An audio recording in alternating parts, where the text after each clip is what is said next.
لا إدارة سوران نبوة وحەوڵ دەدەین سوود لەو بڕیارەی حکوومەتی هەرێمی کوردستان و ناو سوورە. بەڕێزان ئەو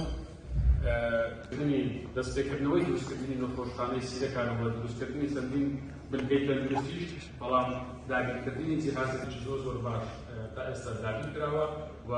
هاوڵاتیان ئێستا بە ڕێژەیەکی کەمتر سەردانی دەرەوەی ئیدارە سەربەخۆشان بۆ دابنێتن و پێشنیاری گونجاویان بۆ دابنێتن بۆ ئەوەی ئێمە هەم لە ئیدارە سەربەخۆی سۆران ئەو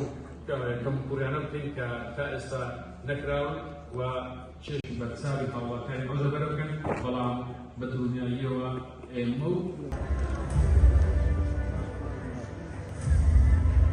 ژمارەی میلاک لە دەڤەری سۆرانێ سەش لە داتاکان دیتمان 2770 هەندەکە بەڕاستی کەمە لۆ ئەو هەموو نەخۆشخانە و بووکە تەندروستیە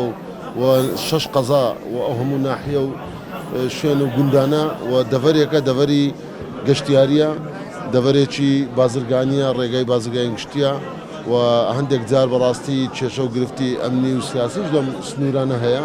بۆیە بە دڵنیاییەوە پێویستی بە ژمارەی زیاتری کارمەندی تەندروستیە تەنانەت پزیشکانیش بەڵام من دەمەوێت پێ بڵێم وەکو سەرەتایەک سەد بەڕێز کارمەندی تەندروستی بڕیاردراوە بۆیان دادەمەزرێ بەڵام ئێمە لە داهاتوودا بە دڵنیاییەوە طموحی ئێمەش لەگەڵ ئەنجومەنی ڕاژەش داوامان کردو زیاترە چونکە ئێمە لە زۆر شوێن لە هەرێمی کوردستان ژمارەیەکی زۆر خۆبەخش بەڕێوەی دەبەن خۆبەخش یارمەتیمان بوونە بۆیە بە دڵنیاییەوە لەگەڵ باشبوونی باری ئابووری لە هەرێمی کوردستان و جێگیربوونی باری ئابووری بە دڵنیاییەوە حکوومەتی هەرێمی کوردستان تەقسیری ناکات